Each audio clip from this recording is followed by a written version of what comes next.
Vamos a empezar la clase con neumonía, ¿ya? Porque no es justo de que cuando sean internos de medicina no sepan de qué germen se trata. Y por lo tanto, si no saben de qué germen es, tampoco van a saber el antibiótico, ¿ya? Entonces tengo casos de los internos que están más perdidos, ¿ya? Y no es justo, pues. Entonces empezaremos por neumonía adquirida en la comunidad. Realmente me pareció ya demasiado grosero de que el interno no sepa esto. O sea, que te llegue el paciente con sintomatología respiratoria y no sepa definir si era una neumonía adquirida en la comunidad, si era una neumonía asociada a cuidados de la salud o si era una neumonía intrahospitalaria, ¿ya? Entonces, las definiciones han ido cambiando con el tiempo, ¿ya? Antes hablábamos de estos tres tipos de neumonías, ¿no? Adquirida en la comunidad, la intrahospitalaria y la asociada a ventilador mecánico. Pero ahora, como se ve la sobrevida, ha aumentado la esperanza de vida, ¿no? Entonces ya ustedes van a ver ancianitos hasta 90 años, ¿no? Pero a veces ya no viven con los padres, ¿no? Viven en clínicas geriátricas, en hogar de reposo, y entonces se ven ya patologías de este tipo de grupos, ¿no? De personas. Entonces, por esa razón, tenemos una neumonía asociada a los cuidados de salud. Y es muy importante saberlo, porque eso lo van a poner ustedes, es que el paciente es un adulto mayor o proviene de un hogar de reposo. Entonces, una pequeña definición, porque después ustedes van a ver lo que es neumonía intrahospitalaria también. Acá vamos a ver solo neumonía adquirida en la comunidad y solo la pequeña definición de neumonía asociada a los cuidados de salud. ¿De quién estamos hablando? Vienen a ser personas, ¿no?, que viven en un hogar de reposo, en una clínica geriátrica, o de repente personas que tienen insuficiencia renal terminal y se están dializando de forma interdiaria o 3 veces por semana, ¿no? O fue hospitalizado dentro de los últimos 3 meses. ¿Qué más? ¿Por qué tengo que saber la característica de este grupo? Porque ellos tienen un alto riesgo de tener gérmenes multidrogo resistentes. Entonces, el antibiótico que van a escoger va a depender mucho de eso. ¿Qué más? Y tener también en cuenta la característica basal del paciente. Porque ya no lo sé, es un paciente postrado, con sonda nasogástrica, con sonda Foley, si es portador de marcapaso. Entonces, este nuevo sistema de clasificación de neumonía te ayuda a poder escoger mejor tu tratamiento antibiótico. Porque cuando ustedes inician el tratamiento antibiótico va a ser de forma empírica. O sea, el tratamiento del paciente depende de lo que ustedes van a escoger. Y si han han estudiado bien su clase de neumonía, van a dar un mejor tratamiento antibiótico empírico. ¿Qué más? ¿Pero qué dice? Tiene algunas desventajas. ¿Qué más? No todos los patógenos multidrogo resistentes están vinculados a todos los factores de riesgo. ¿Qué más? La neumonía asociada a los cuidados de la salud constituyen una selección de múltiples factores de riesgo, ¿no? Y hay que considerar en cada paciente de forma individual. Entonces, aquí tenemos, por ejemplo, los patógenos característicos para cada tipo, ¿no? ¿En qué debemos pensar, no? Por ejemplo, si tenemos un paciente que está hospitalizado ya más de 48 horas, ¿no?, puede tratarse de un estafilococo aureus, ¿no?, meticilino resistente. Hay que pensar también en Pseudomonas aeruginosa, algún tipo de Acinetobacter o enterobacterias. ¿Qué más? Se ha tenido hospitalización durante 2 días o más en los últimos 3 meses anteriores. ¿Qué más? Eso, si vive un asilo, ¿no? ¿Qué más? Se ha tenido antibiótico-terapia en los últimos 90 días, ¿no? Porque si el paciente ha estado recibiendo, es muy importante que ustedes le saquen el dato. ¿Ha recibido antibióticos? Sí. ¿Qué tipo de antibióticos? Porque probablemente ya tenga resistencia a este tipo de antibióticos. ¿Qué más? Si el paciente se dializa, o sea, es un paciente con insuficiencia renal terminal, entonces tiene una alta sospecha de que esto sea por un estafilococo aureus meticilino resistente. ¿Por qué? Porque ellos tienen un catéter, ¿ya? ¿Qué más? El hecho que tenga vía periférica en el hogar, ¿no? Cuidado también de heridas en el hogar, los pacientes que tienen úlceras de presión, ¿no? o también de que haya algún miembro de la familia que también esté enfermo. Entonces, la neumonía, ¿qué viene a ser? La neumonía en sí viene a ser la reacción, ¿no?, de nuestro cuerpo frente a estos microbios que llegan a nivel del epitelio respiratorio. Entonces, todos estos microbios, ¿no?, toda esa proliferación de microorganismos que llegan a nivel del alveolo va a generar una respuesta de nuestro cuerpo. Esta respuesta es la que forma este complejo neumónico, ¿no? ¿Cómo llega? Se dicen que las vías respiratorias o el sistema respiratorio es el sistema más sucio de nuestro cuerpo. ¿Por qué? Porque aspiramos todo lo que hay en el medio ambiente. Entonces, si tú tienes un buen sistema de defensa, excelente. Pero si no, va a haber factores condicionantes que te van a hacer que tú sí hagas la neumonía. Por ejemplo, ahora, en este periodo de invierno, ¿cuántos de ustedes se han enfermado por un resfrío, pero ha estado mal en cama? Levanten la mano. 1, 2, 3, 4... Ya, para que vean, ¿no? O sea, lo que a mí me ha asustado, ¿no?, ver bastantes neumonías virales en pacientes inmunocompetentes, hospitalizados, que varios han entrado a la UCI y otros no. Entonces, cada vez está cambiando nuestro medio ambiente. Yo no sé si tendrá que ver bastante con el calentamiento global, no lo sé, pero las cosas están cambiando. Se está poniendo cada vez peor. Y ustedes también se tienen que cuidar porque son personal de salud. Y muchos de ustedes van a contagiar de tuberculosis, H1N1, no se han leído la noticia, un médico en Arequipa murió por H1N1. Entonces, por eso, nuestro sistema respiratorio es el más sucio que hay, es un receptor. Entonces, la neumonía se va a dar por aspiración, ¿no?, desde el orofaringe, puede ser también por propagación hematógena, cuando tiene una endocarditis de tipo tricuspidia, o también por extensión contigua, ¿no?, ya sea de la parte pleural o del mediastino. ¿Qué más? Los factores mecánicos, ¿no?, vienen a ser la defensa de nosotros. ¿Como quién? Las vibrisas, los cornetes, ¿no?, que son nuestra primera barrera de defensa.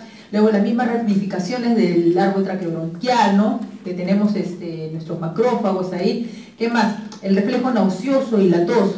¿Sí o no? Cuando ustedes se atoran con algo empiezan a vomitar, ¿no?, que es un reflejo normal. Y ese es el reflejo que nosotros buscamos en los pacientes que tienen infarto cerebral antes de iniciar una dieta, ¿no?, porque si no van a hacer microaspiraciones y son neumonías a repetición. ¿Qué más? La flora normal. Nosotros estamos poblados de microorganismos, ¿no?, y tenemos una flora especial también a nivel de vía respiratoria, ¿no? Entonces, algunas alteraciones en esa condicionan que otras se reduzcan más que otras. Entonces, los macrófagos, ¿no?, que también intervienen aquí porque estos son los primeros, ¿no?, que van a captar a ese microorganismo, ¿no?, y cuando ya es más la cantidad de microbios, ya los macrófagos no pueden más, ¿no?, y envían más respuestas inflamatorias hacia los bronquiolos terminales, ¿no? Entonces son estos en sí los que generan esta gran respuesta inflamatoria que causan, ¿no?, un exudado a nivel alveolar, porque va a haber una alta fuga alveolo-capilar. Entonces, esta fuga alveolo-capilar mediada por factores inflamatorios van a hacer de que se forme la neumonía. Quiero ver acá si tengo un gráfico. Ya, bueno, no lo tengo. Entonces, cuando los macrófagos son rebasados, entonces el macrófago envía, ¿no?, una respuesta no inflamatoria a nivel de bronquiolos terminales para que empiece más respuesta inflamatoria, mediadores inflamatorios, y entonces todo esto se extravasa al alveolo, y entonces el alveolo, que debe ser vacío o hueco, está lleno de exudado, no un exudado proteináceo, ¿no? Y entonces esa es la manifestación clínica, ¿no?, ya de la neumonía. Este viene a ser su fase inicial, ¿no?, la fase edematosa, ¿no?, proteinácea, ¿no? De ahí viene, como es una exudado, donde salen también glóbulos rojos, y ahí viene ya, si se acuerdan en patología, cuando vieron la fase de hepatización roja, luego la hepatización gris. Entonces la primera fase, hepatización roja, ¿no?, que ya son eritrocitos, ¿no?, que hay dentro de este exudado, dentro del alveolo, ¿no? Luego viene la fase de la hepatización gris, que en el cual ya predomina más neutrófilos, ¿no? Y la fase de la resolución final, ¿no?, cuando ya los macrófagos empiezan a limpiar todo esto. Entonces, esto es la fisiopatología normal, o lo que va a ocurrir sobre todo en una de tipo neumocócica, ¿no? Pero eso también ha cambiado. Entonces hablaremos de la neumonía extrahospitalaria, o neumonía adquirida en la comunidad. La neumonía no es solo bacteria, son virus, ¿ya? También hongos, protozoos, y ahora estamos viendo más virus. Me ha llamado bastante la atención el H1N1. Antes veíamos H1N1 en pacientes inmunocomprometidos, en ancianitos, pero ahora en adultos jóvenes. ¿Qué más? Entonces les recomiendo que se vacunen, si es que no se han vacunado, porque ustedes son futuro personal de salud, y cuídense, porque nadie los va a cuidar. Usen su mascarilla 3M. ¿Qué más? Virus, tenemos la bibliografía menciona el virus Hanta, metaneumovirus, coronavirus, ¿no?, que van a causar el síndrome respiratorio agudo grave. Luego también tenemos por Staphylococcus aureus, y el germen más común para neumonía, acuérdense, Streptococcus pneumoniae, que lleva el mismo nombre, pneumoniae. ¿Qué más? Entonces, dentro de la etiología tenemos el Streptococcus pneumoniae, el Haemophilus influenza, algunos tipos de Staphylococcus aureus, bacilos gram negativos como la Klebsiella pneumoniae o la Pseudomonas aeruginosa. También tenemos los microorganismos atípicos, ¿ya? ¿Y qué tipo de microorganismos atípicos tenemos? Eso también lo tienen que saber, porque tampoco ni eso sabía el interno, no puede ser posible. Los atípicos se lo tienen que saber de memoria, porque esta pregunta de examen es, ¿ya?, de la residencia. Mycoplasma, Clamidia, Legionella. Tenemos la Mycoplasma pneumoniae, la Clamidia pneumoniae y la Legionella, ¿ya? ¿Qué más? Tenemos virus neumotrópicos también, ¿no?, como la influenza, el H1N1 y todas sus variedades, el A, el B. ¿Qué más? Adenovirus, ¿ya?, el virus sincitial respiratorio.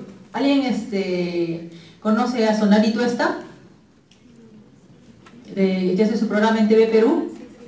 Ya, ella ha sido uno que estuvo en UCI. Ya, pues ella hizo una neumonía por virus sincitial respiratorio. Entonces, ¿qué tenía de condición para haberla llevada a la UCI si es joven? Tabaquismo. Entonces, normalmente las personas que llegan hasta UCI siempre tienen una condición de base. En su caso de ella era joven, no es lo común, pero sí era tabaquismo, ¿no? Pero ahora se ha visto que para pacientes que no tienen ningún factor predisponente y están haciendo neumonías severas, ¿ya? ¿Qué más? ¿Dónde nos quedamos? Ya. ¿Qué más? Los virus ocasionan el 18% de los casos de neumonía, ¿no?, que llevan a una hospitalización. Y muchas veces no solamente empieza el virus, sino que se complica con neumonía bacteriana. Y entonces tenemos que darle cobertura doble, ¿ya? ¿Qué más? Estos microorganismos son resistentes a todos los antibióticos beta-lactámicos y es importante utilizar un macrólido, dice, ¿no?, o una fluoroquinolona o una tetraciclina. Cerca del 10 a 15% de los casos de neumonía adquirida en la comunidad son de tipo polimicrobiano. ¿Qué más? Tenemos que pensar también en anaerobios, ¿ya? Porque si no lo piensas, no le vas a dar cobertura antibiótica. Y entonces, por más que le has dejado un antibiótico, sigue haciendo fiebre, porque no lo pensaste. Entonces, ¿en quién tengo que pensar en anaerobios? En los pacientes que tienen aspiración. Los alcohólicos, borrachos que se han aspirado, han vomitado, han aspirado y tienen su infección respiratoria, un paciente con infarto cerebral que pueden hacer neumonías aspirativas, ¿no? En ellos hay que pensarlo. Entonces lo describen en alcohólicos, drogadictos, un paciente que haya convulsionado, ¿no? Entonces normalmente las neumonías por anaerobios se complican con absceso, hace pus y hace también derrames paraneumónicos. Staphylococcus aureus, ¿no? Entonces, ¿cuándo pensarlo?, ¿no? Normalmente dice que el estafilococo complica una infección por influenza, ¿no?, el H1N1. Hay también cepas de Staphylococcus aureus meticilino resistentes, ¿no?, que van a causar neumonía adquirida en la comunidad. No es muy frecuente neumonía por Staphylococcus aureus, pero lo hay.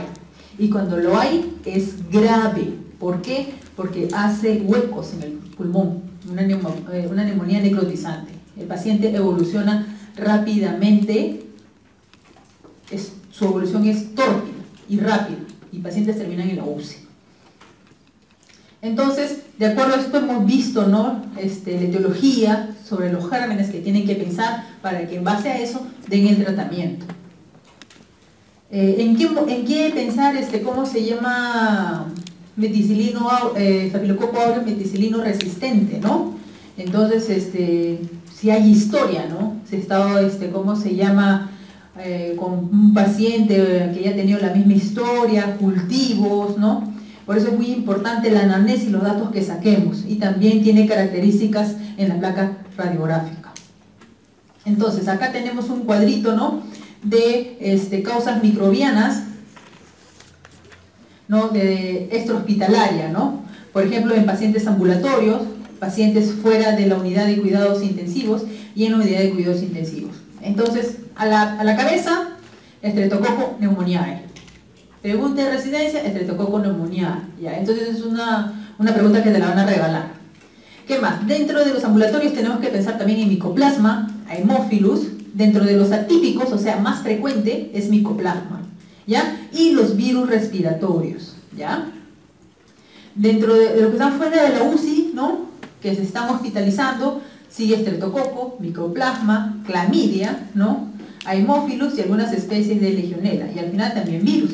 Y en UCI, ¿no?, está ya Streptococcus, Staphylococcus aureus, que probablemente sea meticilino resistente, algunas variedades de Legionella, bacilos gram negativos y Haemophilus influenza. Entonces, los gérmenes están cambiando, ¿no? Entonces los gérmenes también crean, no son tontos, ¿no? Por eso es que tenemos ya resistencia, ¿no?, antibiótica, por eso es que tenemos ya gérmenes multidrogo resistentes, porque ellos también tienen vida, ellos también se organizan y ellos también se defienden. Entonces, vemos, ¿no?, aquí tenemos que algunos microorganismos desarrollan sus factores de virulencia para poder defenderse, ¿no?, y poder así atacar mejor al huésped. Por ejemplo, tenemos que la Clamidia pneumoniae produce un factor ciliostático. El Mycoplasma pneumoniae desprende más fácilmente los cilios, ¿no? El virus de la gripe enlentece la velocidad del moco, mientras que el Streptococcus pneumoniae y la Neisseria meningitidis van a producir proteasas que pueden dividir la inmunoglobulina A, ¿no?, secretora. Y más abajo el Mycobacterium, las diferentes formas, con la neocardia, Legionella, son resistentes a la actividad microbicida de los fagocitos. ¿Qué más? Esto es epidemiología, ¿no?, obviamente más estudiada en Estados Unidos, ¿no? ¿Qué más? Tenemos que ver los factores de riesgo, ¿no? ¿Qué es lo que tiene de base el paciente? Si es un paciente postrado, portador de sonda nasogástrica, si tiene demencia, si ha convulsionado, si tiene cardiopatía, si es alcohólico, si es fumador, si tiene VIH, si tiene enfermedad pulmonar obstructiva crónica, ¿ya? Por eso es muy importante los antecedentes que tenga el paciente. ¿En quién tenemos que pensar de enterobacterias? ¿No? En pacientes que fueron hospitalizados últimamente, ¿no?, pacientes alcohólicos con insuficiencia cardíaca, renal. ¿En quién debemos pensar Pseudomonas aeruginosa, ¿no? ¿Cómo se ven pacientes también que tienen bronquiectasias, fibrosis quística, que es más en niños, y pacientes que tienen EPOC? Entonces, los pacientes que tienen cavidades, siempre piensen en Pseudomonas, porque si te viene un paciente que tiene antecedente de bronquiectasias, secuelar a tuberculosis, tienes que pensar en Pseudomonas. Y entonces el tratamiento antibiótico para Pseudomonas es otro. No le vas a dar un simple tratamiento para Streptococcus pneumoniae. ¿Qué más? La Legionella, hay que pensarlo en los diabéticos, en pacientes que tengan cáncer de tipo hematológico. ¿Qué más? Que tengan insuficiencia renal, ¿no?, terminal, infecciones por HIV, tabaquismo. Preferencia, dice, género masculino, ¿no? Entonces, las manifestaciones clínicas van a variar, depende de cada persona, ¿no? Si es un inmunocompetente, soporta mejor, ¿no? Pero hay un consumo del estado físico, o sea, se adelgazan por todo esto, a diferencia de un paciente inmunocomprometido que sí lo compromete más, ¿no?, valga la redundancia. Entonces, varía desde poco activa a fulminante, dependiendo de quién ataca. ¿Y que lo puede matar? Lo puede matar. ¿Qué más? Los signos y síntomas dependen de la evolución y gravedad de la infección. No es lo mismo que una neumonía lobar, ¿no?, a una neumonía bilateral, que es característica de los atípicos o de las virales, ¿ya? Por ejemplo, a ver, acá vamos a ver la plaquita radiográfica, que es una neumonía lobar, ¿no?, toda la base derecha, ¿no?, pueden observar aquí, ¿no?, también tiene derrame. No se aprecia muy bien acá, pero acá es el broncograma aéreo, ¿no?, que se dibuja bien. Entonces, ¿qué más puede presentar?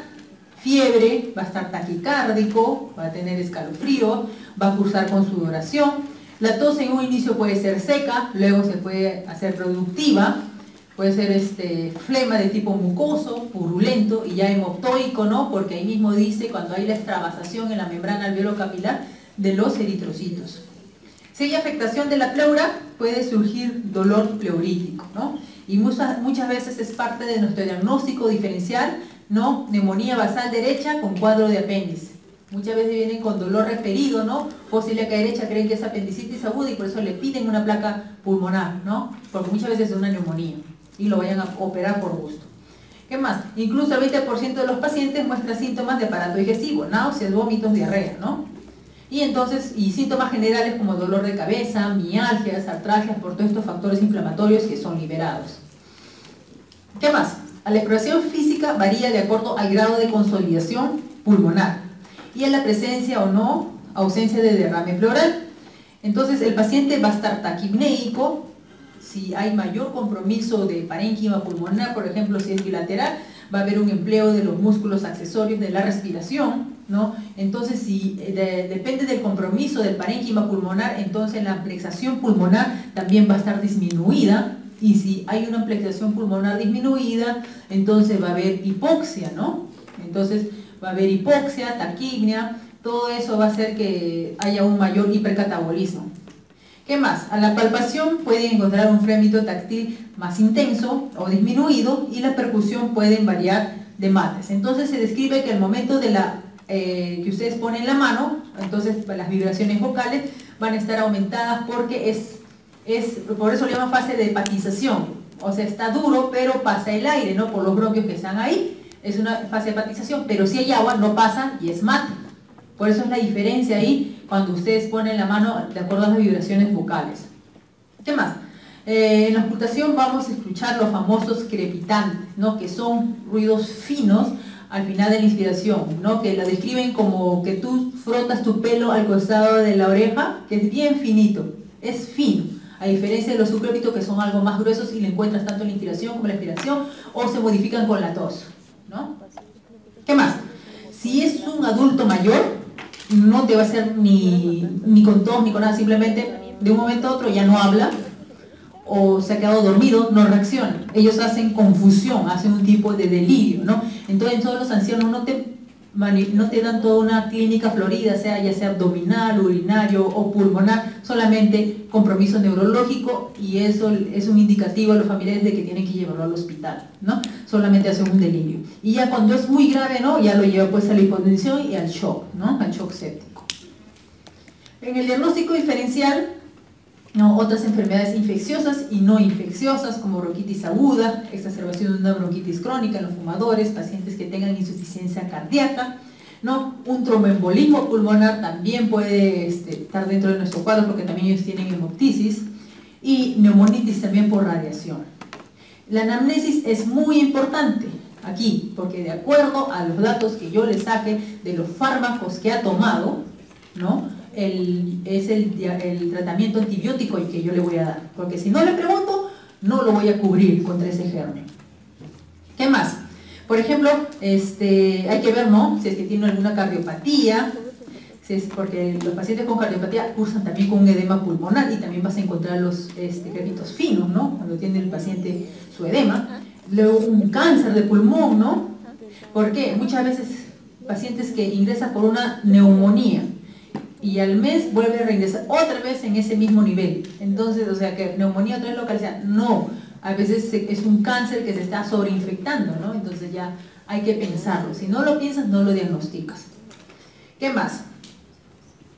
Si es que ha tenido viajes también recientes a alguna zona endémica, ¿no? Sobre todo en su trabajo, este paciente que tuve 48 años, inmunocompetente, que hizo una neumonía severa por H1N1, sus amigos del trabajo, el descontador, también habían hecho un cuadro, ¿cómo se llama?, por influenza, ¿no?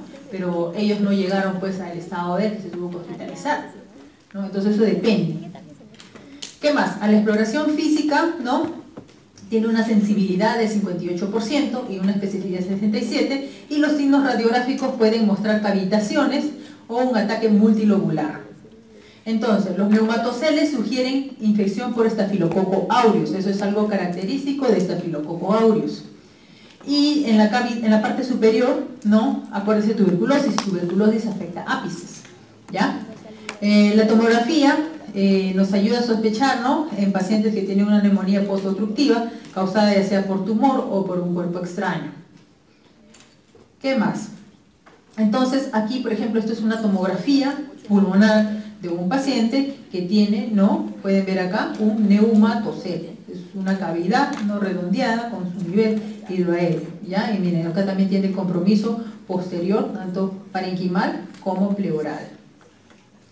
¿Qué más? Esta es una neumonía, ¿no?, de un paciente también, ¿no?, de 64 años, varón, ¿no?, que tiene diabetes mellitus, ¿no? Esta es una neumonía neumocócica, ¿no? En este caso podemos ver el compromiso que tiene en base del lado izquierdo, ¿no? Pero hay que tener en cuenta que también tiene un corazón grande, ¿no? Pero eso de acá no es normal, ya debería verse así negrito. Como dice, tenemos una radioopacidad y una radiolucidez. Esta debería ser la radioopacidad y la radiolucidez. ¿Qué más? Vimos que el micoplasma era el más germen dentro de los atípicos, que es micoplasma, clamidia y legionela. El micoplasma es el más común, el que más se aísla, ¿no? Entonces el micoplasma se caracteriza por tener una neumonía bilateral, o sea, esa afección de los dos, ¿no? Entonces esta es la placa que se pueden ver, ustedes lo pueden pasar desapercibido, incluso en un inicio no se puede ver nada, porque el paciente viene deshidratado, lo hidratan y ya se ve mejor, ¿no?, las condensaciones, ha pasado. En la tomografía, miren, son unas lesiones así más difusas, no tan localizadas como por un estreptococo, ¿no?, que fácilmente lo dibuja, ¿no?, y lo pueden ver en las imágenes, ¿no? Aquí de afectación más posterior. Esta es una neumonía por neumocistis girovesi, ¿no? En eso es más común en pacientes con HIV. Como dicen, eso sí, cuando el paciente te va a venir hospitalizado por esto, y ustedes le van a dar su certificado o su descanso médico. Ustedes no le van a poner ahí HIV para que sepan, ¿no?, porque ellos tienen una ley que los protege, que no les puedes poner ese diagnóstico de HIV, te lo digo. Simplemente le ponen neumonía por neumocistis girovesi. Y es obvio que ustedes saben a quién normal es neumonía neumocistis girovesi, ¿no? No es a cualquiera, es un inmunocomprometido, sobre todo pacientes con HIV. ¿Qué más? Esta es una placa normal, ¿no? Entonces, para comparar cómo es una placa normal y una neumonía, ¿no?, por neumocistis girovesi. ¿Qué más? Neumonía neumocócica, ¿no? Este viene a ser ya una complicación que también se ha hecho una cavidad. Acá tenemos, ¿no?, toda la afectación de un solo pulmón, ¿no? Entonces, el diagnóstico etiológico, entonces hay que pedirle si se puede, ¿no?, su gran y cultivo de esputo, ¿no?, para poder identificar si es estreptococo, estafilococo o gran negativo. Ahora, ¿qué característica tiene que tener la muestra de esputo? No es mandar por mandar. La prueba de esputo tiene que tener la característica más de 25 neutrófilos y menor de 10 células de epitelio respiratorio. Eso también es pregunta, ¿ya? Entonces también tienen que saber eso. ¿Y qué otra cosa más? Que de todo el estudio que se ha hecho, cuando se toman cultivos, ¿no?, el aislamiento es menos del 50%. ¿Ven? Es poco, o sea, es poco aislamiento que se da. Entonces es un gran cultivo de esputo, ¿no?, de un paciente, ¿no?, con estreptococo neumonía, y podemos ver todas las bacterias que están acá. Entonces el diagnóstico etiológico nos va a ayudar bastante la anamnesis, la historia que saquemos, y en base a eso nuestro tratamiento antibiótico. Este es ya un paciente que está ya con una neumonía severa que lo ha llevado a una unidad de cuidados intensivos. En él va a ser más fácil el aspirado, ¿no?, por el tubo endotraqueal. Entonces en ellos el cultivo sí es más fácil de aislarlo. Entonces hemocultivos, ¿no?, de un índice hemocultivo, o sea, de lo que se han tomado solo un 5 a 14% nomás, ¿no?, se ha aislado el patógeno. ¿Qué más? Los regímenes empíricos recomendados tienen un espectro, ¿no?, protector contra los neumococos, ¿no? Y en enfermos de alto riesgo hay que tomar siempre hemocultivos. ¿Y quiénes son estos enfermos de alto riesgo que tienen que pedir el hemocultivo? En neutropénicos, pacientes que tienen asplenia, déficit de complemento, algún tipo de hepatopatía crónica, paciente con HIV, ¿no?, en todos esos pacientes que tienen factores de riesgo. ¿Qué otros exámenes nos mencionan? Antígeno de orina para neumococo, ¿no?, sobre todo, y para legionela, ¿ya? Acá nos mencionan tanto de la sensibilidad. Luego, ¿qué tenemos? La amplificación del ADN o ARN también nos ayuda a identificar los gérmenes. Esto lo usamos bastante nosotros para virus, más adelante les enseñaré. ¿Qué más? Dosaje de inmunoglobulina M, ¿no? Ya sea para Coxiella, ¿no? También para Mycoplasma. Entonces, en este cuadro está descrito de acuerdo, ¿no?, a la exposición en qué gérmenes tienes que esperar. Por ejemplo, si mi paciente tiene característica de alcohólico, entonces a la cabeza Streptococcus pneumoniae. ¿Qué más? Anaerobios, Klebsiella, Acinetobacter, Mycobacterium tuberculosis. ¿Ya? Pero por el hecho que diga Mycobacterium tuberculosis no significa que de forma empírica ya le voy a empezar el esquema 1. No, le pido BK en esputo. Siempre pidan BK en esputo. Y por el hecho que el primero, segundo y tercero le fue negativo, no significa que ya paren de buscar. Continúen buscando. Una vez el paciente me salió positivo, al 9º BK. ¿Ya? Entonces, continúen buscando tuberculosis. Entonces, es muy importante que tengan en cuenta las características de los gérmenes, porque en base a eso, ustedes van a indicar el antibiótico. ¿Qué más? A ver. Ya lo veremos más adelante. Por acá, ya. Tratamiento. Entonces, para ver el tratamiento, vemos, ¿no?, si el paciente amerita o no amerita hospitalización. Para eso hay varias scores, ¿no?, para ver si lo hospitalizo o no. Uno de ellos es el CUR 65, ya que es algo cortito nada más, y el otro es el índice de gravedad de neumonía, ¿no? Por ejemplo, el CUR 65, la C es de confusión, la U de urea, la R de frecuencia respiratoria, la presión arterial es la vez de presión arterial, ¿no? Y 65 no es la edad, y en base a eso ustedes le sacan un puntaje. Si dice de 0 a 1, baja severidad, de 2, severidad moderada, y de 3 a 5, alta severidad, riesgo de muerte, ¿no?, de 15 a 40%. Entonces aquí indica que hay que hospitalizar, ¿no?, a partir de 2. ¿Qué más? El PCI también sacan todo esto y le hacen una sumatoria, y acá nos indican la mortalidad. ¿Qué más? Entonces, de acuerdo, ¿no?, al tipo de clase del PSI, tenemos la mortalidad. ¿Qué más? También tenemos el score de Piro, que se usa en la unidad de cuidados intensivos. Luego, ¿qué otra cosa más tenemos? La procalcitonina. La procalcitonina es muy importante porque, sobre todo en neumonía, porque se ha visto estudios, ¿no?, que esta procalcitonina se eleva más, ¿no?, en pacientes que tienen infección bacteriana. Entonces, ¿esto en qué? Por ejemplo, en la neumonía que me vino un paciente con el H1N1, ¿no? Entonces, como es viral puro, ¿no?, entonces la procalcitonina no está tan elevada, porque esto es predominantemente de bacterias, ¿ya? En eso, ahí te ayude, y acá tenemos, ¿no?, la procalcitonina. Esto lo voy a pasar rápido, ustedes lo van a leer más porque me quiero ir al tratamiento, ya solamente para esta clase me quedan 4 minutos y no he llegado al tratamiento. Entonces, todo esto me lo van a leer ustedes. El hecho que no lo estoy pasando no significa que no les voy a preguntar. ¿Qué más? Resistencia. Resistencia a antimicrobianos es un problema grave, ¿no? Como le digo, los gérmenes se están defendiendo, ¿ya? Acá está, le he puesto los factores de resistencia microbiana también. Entonces, ¿en quién tengo que pensar que hay resistencia microbiana? Aquí está, ¿ya? También se lo saben de memoria. Macrólidos, fluoroquinolonas, ya. Entonces, ya. Ahora sí, el tratamiento, ¿no? Por ejemplo, en pacientes, ¿no?, que no son candidatos a hospitalizar. Entonces, tú lo ves bien, que esté estable, podemos mandarlo a casa, ¿no? Indica, ¿no?, macrólido, ¿no?, acitromicina, ¿no?, eritromicina, ¿no?, y ¿cómo se llama? O doxiciclina. Pero aquí te dice, ¿no?, que no haya tenido, ¿no?, antibiótico dentro de los últimos 3 meses, ¿no? Porque si es que ha tenido un antibiótico dentro de los últimos 3 meses, imaginemos que le han dado acitromicina hace un mes y nuevamente le vas a dar acitromicina.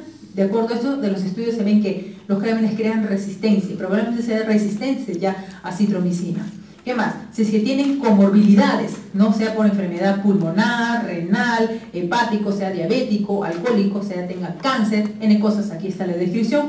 Entonces hay que pensar en una fluoroquinolona, ¿ya? Sea levofloxacino, gemifloxacino, o mosifloxacino, o un antibiótico betalactámico, ¿no? La droga de primera línea menciona amoxicilina a altas dosis, o amoxicilina con ácido clavulánico, o otros agentes, ceftriaxona, cepodoxima o cefuroxima, más un macrólido, ¿no? Aquí en estos casos, ¿cómo se llama? Nosotros usamos bastante la ceftriaxona, ¿no? Pensando en Streptococcus pneumoniae, ¿ya? ¿Qué más? En regiones donde hay una alta resistencia, ¿no? Acá te menciona, ¿no?, a macrólidos, usar otro tipo, ¿no?, de listado 2 que acá lo menciona. ¿Qué más? En pacientes, ¿no?, que están hospitalizados, que no tienen todavía que no requieren UCI, ¿no? Te menciona nuevamente las fluoroquinolonas o un antibiótico beta-lactámico antineumocócico, ¿no? Aquí está la cefotaxima, ceftriaxona, ampicilolactam o ertapenem en casos seleccionados, ya, más un macrólido. Y en pacientes que están en la UCI, entonces en ellos, ¿no? Aquí está, ¿no? Cefotaxima, ceftriaxona, ampicilolactam más acitromicina. O, este es otro esquema, ¿no? Que viene a ser los mismos cefalosporinas más fluoroquinolonas. O el esquema de acá, si es que por ahora el paciente es alérgico a las penicilinas, entonces no le puedes dar ningún derivado, entonces en ellos menciona fluoroquinolonas más astreonam. Entonces, consideraciones especiales, pseudomonas. Por eso le dije, si es un paciente que tiene bronquiectasias, si es un paciente con enfermedad pulmonar obstructiva crónica, hay que pensar pseudomonas. Entonces hay que darle drogas anti-pseudomonas. ¿Quiénes son? Piperacillinata tazobactam, cefepime, imipenem, meropenem, más una quinolona, ¿ya? O todos estos con un aminoglucósido más acitromicina, ¿no? Entonces estos esquemas tenemos aquí, ¿no? Y si se trata de un estafilococo aureus meticilino resistente, o sea que le damos penicilinas o ampicilinas y no lo mata, entonces es resistente, a ellos le tenemos que dar vancomicina o linezolid. Entonces eso se lo tienen que, eso es su Biblia para ustedes, para su tratamiento antibiótico empírico, ¿ya? Porque si el paciente les llega que es nuevamente el inciso con alcohólico, no solamente lo van a cubrir para estreptococo, sino también le van a cubrir para anaerobios, ¿no? Entonces le ponen clindamicina, ¿ya? Entonces en base a eso se basan ustedes a escoger en forma empírica el tratamiento antibiótico. ¿Qué más? Aquí tenemos la severidad de la neumonía, ¿no? En este caso la guía, ¿no? Británica, ¿no? Las pongo nada más acá porque aquí la neumonía británica, ¿cómo le da? Amoxicilina 3 veces al día, ¿no? O también amoxicilina cuando está en el hospital endovenosa, ¿no? Lo que aquí, la amoxicilina endovenosa creo que ya llegó, pero antes no lo teníamos. Pero es tan sencilla la amoxicilina, es que allá su flora, digamos que podría ser virgen, ¿no? A diferencia de acá, de todos los patógenos resistentes que tenemos, o sea, no hay forma, esto ni Cosquilla lo haría, ¿no? Entonces la forma depende de cada lugar, ¿no? Del mapa microbiológico de la ciudad. Nosotros desgraciadamente, porque vas al farmacéutico y es el farmacéutico que te receta el antibiótico, hemos creado resistencia bacteriana, ¿ya? Entonces este es otro cuadrito, ¿no? Como ustedes se pueden guiar, ¿no? De la selección antibiótica. Entonces el tratamiento, les había mencionado, hay que ver qué antecedentes tiene el paciente para, de acuerdo a eso, escoger el antibiótico que le vamos a dar. Entonces acá está en español, esto lo he sacado de su Harrison, ¿no? Todo eso está en Harrison, el Up to Date, ¿no? Ahora el tratamiento. El tratamiento por lo regular mencionan de 10 a 14 días, ¿no? Pero otros estudios mencionan, ¿no? Que con un ciclo de 5 días, ¿no? En un paciente que tiene una evolución favorable y sin complicaciones podría bastar. Eso ya depende, ¿no? Del clínico que esté evaluando al paciente, de las comorbilidades que tenga el paciente, ¿no? Cómo lo evalúan ustedes, cómo va su marcador y su procalcitonina. Por favor, me leen la procalcitonina, porque es muy importante, les va a ayudar bastante en el manejo de pacientes que tienen neumonía, ¿ya? ¿Qué más? ¿En quién dar un ciclo más largo? Pacientes que tienen infecciones metastásicas, ¿no? Son patógenos virulentos. ¿Y quiénes son los virulentos? Pseudomonas y estafilococo aureus meticilino resistente. Si tienen una de esas dos, tengan miedo. ¿Qué otras consideraciones generales? Que si está deshidratado, ¿no? Hay que darle hidratación, y como le digo, muchas veces no se ve, y lo hidratan y se pinta mejor, como digamos el infiltrado pulmonar.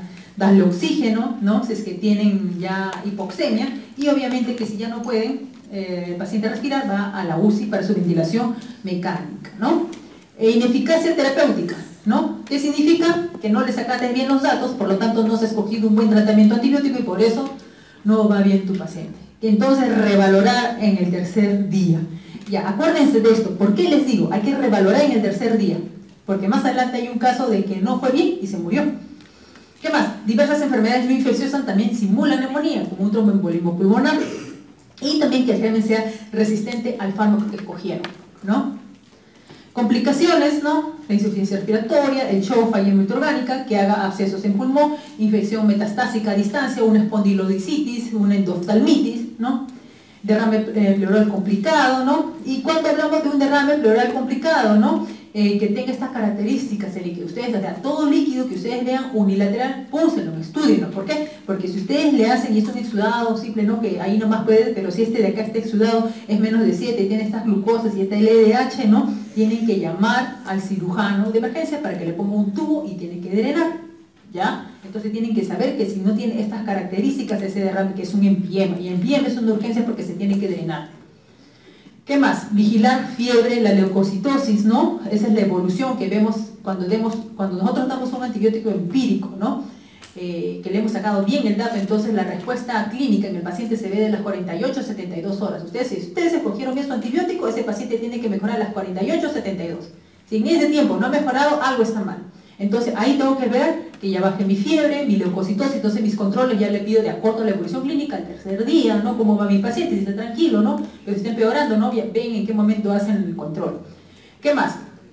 La placa radiográfica, no le voy a estar pidiendo placa radiográfica diaria, ¿no? La placa normalmente va a mejorar, ¿qué? 4 a 12 semanas al desaparecer. En este caso, simplemente si el paciente empeora, ¿no? Algo ha pasado, ¿no? Ahí le puedo pedir una placa de control. ¿Qué más? Hay que ver, como le dije, cáncer. Si recae nuevamente, si no tiene un cáncer que se sobreinfectado y usted cree que es una neumonía. Entonces aquí tenemos la duración de los días, cuando desaparece la taquicardia, la fiebre, la tos, ¿no? Y los infiltrados radiográficos. Pronóstico depende de la edad, de qué enfermedades tiene, si tiene o no tiene pulmón, de todo eso va a depender el pronóstico. Profilaxis, por ejemplo, en adultos mayores y ancianos le mando su vacuna para neumococo, su vacuna para influenza. Si es un paciente joven con HIV, obviamente también, o de repente un paciente joven que tiene una enfermedad de lupus, qué sé yo, es un inmuno comprometido, ¿ya?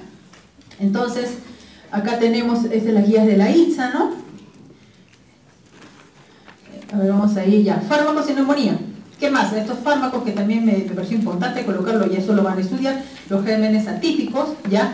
Esto les puse nada más en pacientes hospitalizados, no, que no se hospitalizan, ¿no? Que el estreptococo es el más frecuente, seguido de la hemófilos y el micoplasma dentro de los atípicos. Y dentro de los virus, ¿no? Que normalmente son los virus los que llevan al paciente a la hospitalización y a la UCI. ¿Qué más? Las claves epidemiológicas tienen que saber de dónde vienen, porque de acuerdo a de dónde vienen, ustedes pueden sospechar en el tratamiento.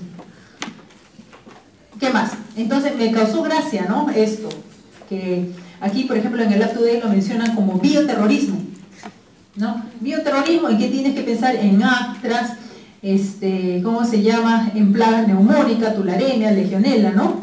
Entonces, y le pongo eso porque ya, acá por ejemplo, eso es el FilmArray que hacemos nosotros. Entonces en clínicas no hay problema porque su seguro, o el paciente lo paga porque tiene dinero, o el seguro le cubre, pero en el hospital del ministerio no hay forma, esta prueba está 1.500 soles, ¿ya? Entonces este FilmArray te aísla 20 patógenos respiratorios, ¿no? Dentro de todos los virus que tenemos, y mientras que las bacterias, o sea, que son las atípicas, ¿no? Mycoplasma, clamidia y Bordetella. Entonces, todo esto.